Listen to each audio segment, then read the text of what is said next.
Hey guys, hey, this is Kevin. Just want to do a video for you. As I mentioned the update I did earlier, should be a video before this. Just wanted to go over a few other things. One of the things I wanted to speak upon is basically, as you can see by the title of this video, getting control of your own mind. I think honestly this is one of the hardest things that you can do in life, and it's honestly easily overlooked. And the point that I want to make, I'm not coming at this from a point of view of, I've got this mastered, or I know how to do that, or I've got your 3 quick steps where you can do that. Basically, I want to share an experience that I had at work recently with a parent, and just how the day kind of went. I know everything there is to know about disputing your negative thoughts, disputing your negative beliefs, addressing your values that are leading to these beliefs, that are leading to these behaviors. But actually putting it into practice, recently, to be honest with you, I've been getting my ass kicked. Today was one of those days where everything that can aggravate me or frustrate me or push me or stress me, it was just that kind of day today. So basically, I want to start out with the situation here. I had a mom who has a lot going on in her life, who is really stretched and being kind of feels the stress burning from both ends. In her life, she's got other kids. Her kid's in the hospital. She's trying to find housing for herself, and enters Kevin. Here I am, answering her, listening to her concerns, her complaints. She's going on and on about how terrible the staff is, how terrible the hospital is, how we're not doing a good job, why we need to improve this or that, and it's just all this kind of, you could just sense it.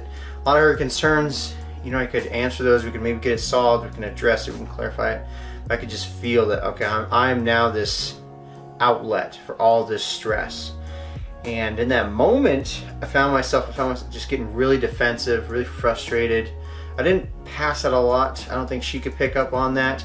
I was definitely getting there. And, I couldn't get this in my mind at the time.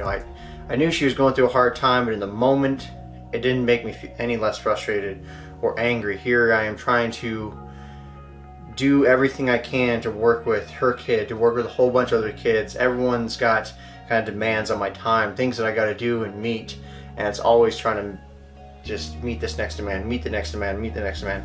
And so sometimes it gets really frustrating when you have parents, you have other people, or even the kids I work with come at you when you're trying to, with your best intentions, trying to help them. So again, going back to trying to control your mind, it took me at least a couple hours to really process through and examine, okay, where's my frustration coming from? Okay, I'm at the end of my day. I've got a bunch of other stuff I need to get done at the time, and I'm feeling squeezed for time. And so that's kind of what was leading into this. I didn't have the patience for this mom. There's a lot of other things, a lot of other areas in our life where trying to control our mind is really difficult. Trying to control our thoughts and our reactions. That's one example. Our reactive behavior. A lot of times, if somebody is offending us or stressing us out, we want to put them in their place. We want to have that impulsive reaction to them. Maybe not always the best choice. You can also think of racing thoughts before you go to bed.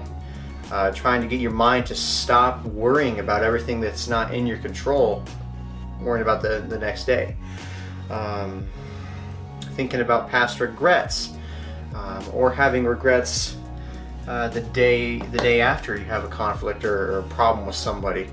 So it really, even now, my garage door just busted, and I got my hand smashed in it, and I just want to slam doors. I want to tear things up. That's how this day's been, and here I am. I calmed down after this day, after the angry parents, after the rough situations with kids, and I can feel myself just letting the negativity and the frustration and the anger take hold, and I felt, okay, I'm not going to make the video today. I'm not in a good place to do it. I'm not going to be helpful.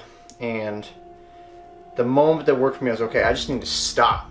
This is the time to do this. This is a time where I'm having to take a step back. I know I didn't take a step back when I should have earlier with the mom.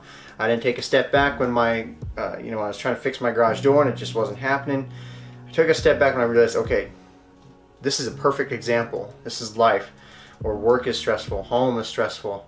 But can you still in that moment take the step back, reevaluate, check your thoughts, check those racing negative thoughts and the frustration. I think it's so difficult to do, but it's such a worthy thing to master that skill, to be able to, in the moment of frustration, in the moment when you want to lash out at your parents, at your friends, at your colleagues, at your coworkers, at your your spouse, you can take that little step back in that moment. I think that's more valuable than any tradable, marketable skill, to have control over your own mind. And it only comes with practice. You don't just, send yourself off to the mountains and meditate for, 15 to 20 years and you come back and you have this skill. Yeah, that might help. Positive things might help, but this just comes from being in those day-to-day moments. So for today, it's Tuesday. It's not even the middle of the week. It's stressful. It's hard. And I'm trying to catch myself. I didn't catch myself as soon as I wanted to, but here I'm catching myself now. I'm being accountable to myself now. And it's annoying as hell, and it's hard. But I know that this is what it takes to get to this point where you can stop those negative thoughts in the moment. So anyhow, I just want to put out this pretty honest, pretty transparent video, guys. Therapists, social workers, counselors, even psychiatrists, we may present that we have it all together. But honestly, we have just as much stress, feel the same stress, the same anger, the same frustration, the same, all the same feelings that, people outside this profession feel, we feel, and we have to deal with too. And so this is just a brief glimpse into that window. So I'm kind of talking all over the place, a bunch of different topics. I just kind of wanted to give you a picture of where I'm coming from. I think you can kind of see some of that restlessness that I have still kind of swirling around. You can kind of see it coming out on this, and just the way I covered some of the information about trying to get on top of your negative thoughts, trying to get on top of your mind. So anyhow, guys, that's all I got for today.